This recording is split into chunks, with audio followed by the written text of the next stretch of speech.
Hi again, this is Debbie here. We're getting a question today from Amy from New Jersey. Amy's question is, how do you learn not to freak out every time your child gets a temperature? Even though it has been 4 years since my 5-year-old daughter's last shunt surgery, it's still hard not to get scared. Well, Amy and the rest of you, I always get scared. We're all always going to get scared. That just doesn't mean we have to show it.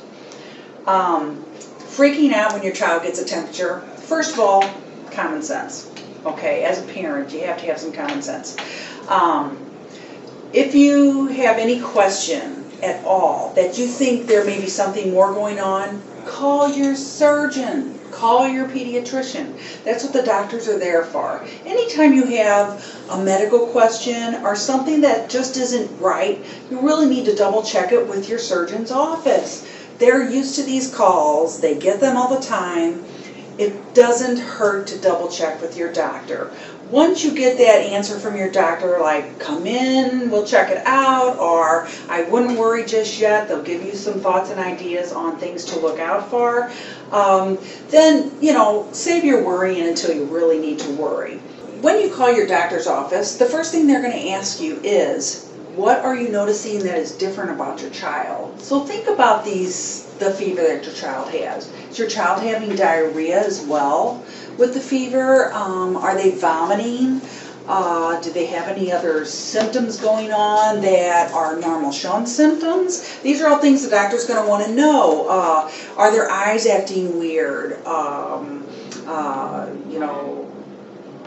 Let's see, because you normally don't get a temperature with a shunt malfunction unless you are having a shunt infection. That can help with the causing the temperatures. However, your doctor's going to want to differentiate, is this a shunt malfunction possibility or infection, or is this a normal little flu? Normally, if the child has diarrhea, I was always so glad when my kids had diarrhea, because then I thought, whoa, it's just the flu. That doesn't mean I didn't call the doctor, though.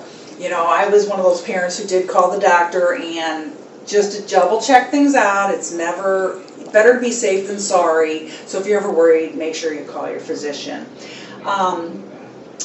Another thing is, have any of the other kids in your family been sick with the flu? Just normal things you would think about before getting all freaked out that it's the shunt. Don't always blame the shunt for everything. It's always better to be safe than sorry, but also be a common sense person and think things through. But you will notice changes that are totally different with your child if they're having some shunt symptoms. And you are, as a parent, know your child the best. And so you will be asked to tell the doctor's office what is different that your child's doing now that they don't normally do.